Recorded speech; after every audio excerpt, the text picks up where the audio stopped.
Mantap. Terima kasih. Tiga pertanyaan dan himbauan dan juga permintaan. Terkait materi-materi mulai sejarah, kemudian juga ada berorganisasi di PCTA itu memang sudah disiapkan oleh Pak Anas. Nanti dalam satu buku, ya, ini masih persiapan cetak ya, itu nanti setiap DPD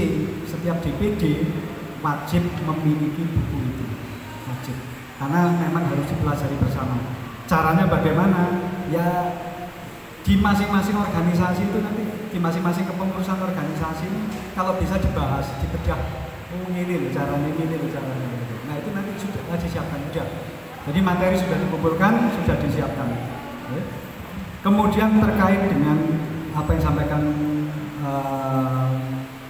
dua teman kita tadi yang isinya mirip, ya, isinya mirip, tapi saya jawab secara bersama-sama aja. Begini, di PCTA ini jelas tegas sang pemrakarsa itu adalah Bapak Kiai Muhammad Mukhtar Mukti. Beliau adalah guru besar di salah satu pesantren, yaitu pesantren Majma'ul Bahir Sidikiyah. Ya. Sudah menjadi kewajiban murid-muridnya untuk taat dan patuh pada ajaran-ajaran kebaikan itu untuk melaksanakan.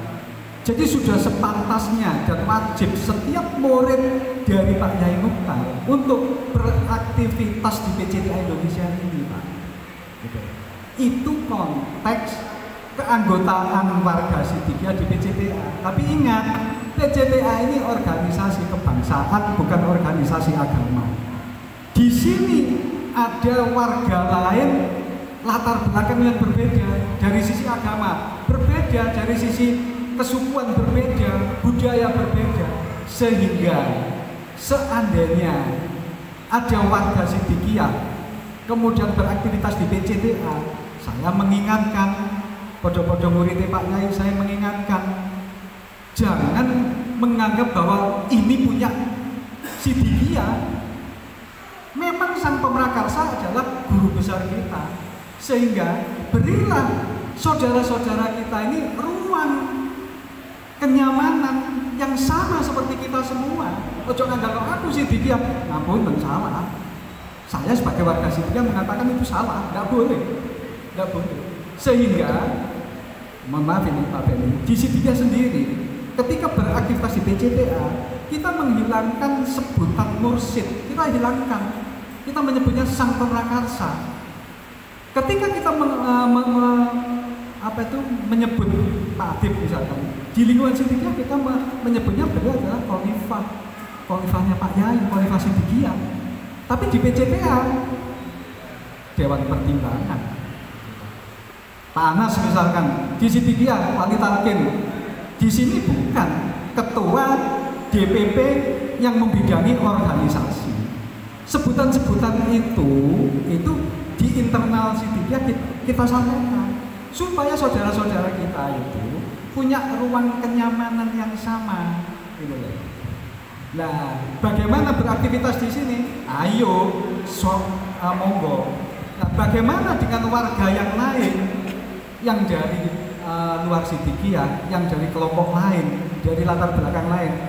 Mari kita ajak mereka, tunjukkan bahwa ini adalah satu wadah organisasi kebangsaan yang latar belakangnya sama, yaitu ingin cinta dan melestarikan Indonesia ini, gitu.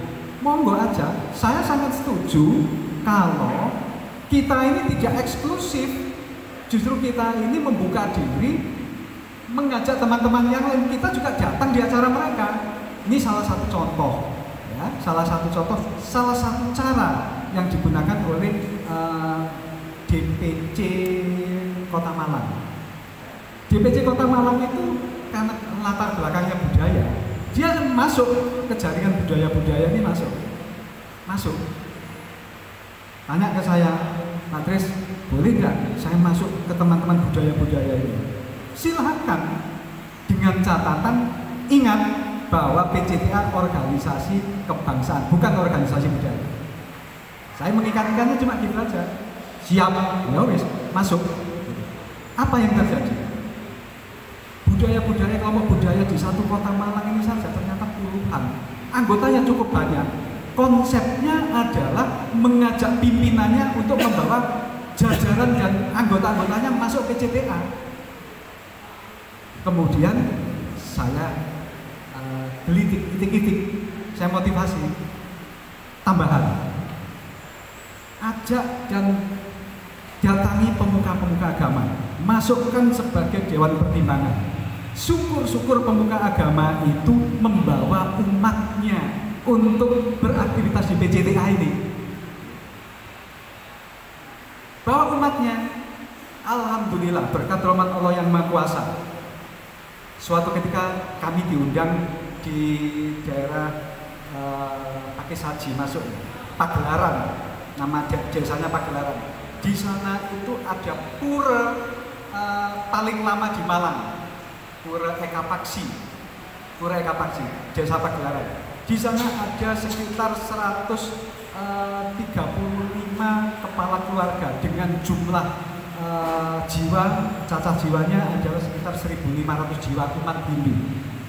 Sudah masuk PCTA, aktivitasnya sudah ikut PCTA. Itu salah satu bentuk dari kelompok budaya diajak, dari kelompok agama diajak, mohon membawa umatmu. Apa yang dilakukan? Kemudian saya juga diundang ke salah satu gereja Katolik, sehingga waktu itu izinnya dari paroki. Tapi diundang. Jadi setelah misa selesai, kami diberi kesempatan sekitar 1/4 jam, setengah jam untuk menyampaikan. Tapi ternyata kami sudah siap berangkat, masih ada kendala, kegiatan mereka berangkat. Artinya cara-cara itu dilaksanakan oleh teman-teman untuk mengajak, menyiarkan cinta tanah air. Ini organisasi cinta tanah air, ini bukan organisasi agama. Walaupun latar belakang masing-masing tokoh-tokohnya agamawan.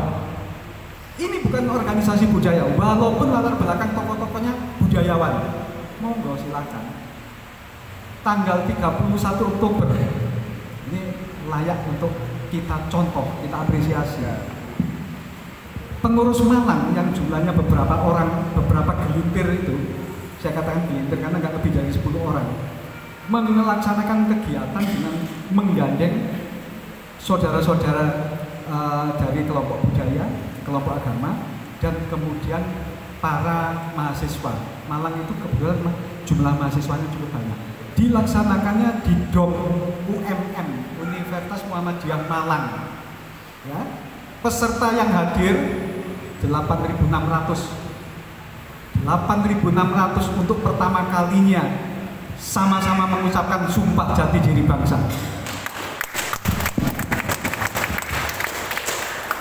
Layak diapresiasi, layak kita ikuti jejak itu. Datang lagi ke saya. Ya saya cuma beberapa orang ini saja Pak. Bagus, saya sampaikan di forum-forum nanti supaya ditiru yang lain. Kemudian saya masuknya lewat budayawan itu. Ya, tapi ingat ini organisasi kebangsaan. Iya Pak, siap. Saya mengingatkannya ya di situ. Areanya itu. Gitu, ya. Itulah kenapa yang ada di Mojokerto, di Surabaya, di Madura, silakan monggo undang mereka. Jangan sampai kemudian, maaf ya, a priori ketika itu bukan kelompok kita, nggak bisa. Dasarnya sudah jelas itu, yang kedua itu Bhinneka Tunggal Ika. Dasarnya juga sudah jelas sampai muncul organisasi ini adalah yang dibahas itu Kitab Sutasoma. Dan di Kitab Sutasoma itu Bhinneka Tunggal Ika. Dan Bhinneka Tunggal Ika kita yang ada di Indonesia berbeda dengan E Pluribus Unum yang ada di lambangnya Amerika. E Pluribus Unum memang artinya berbeda-beda tetapi tetap satu, bahasa Yunani. Ya. Bhinneka Tunggal Ika berbeda-beda tetapi tetap satu, sama, tapi jangan disamakan. Kenapa? Kalimat aslinya adalah Bhinneka Tunggal Ika Tanhana Dharma Mangkra.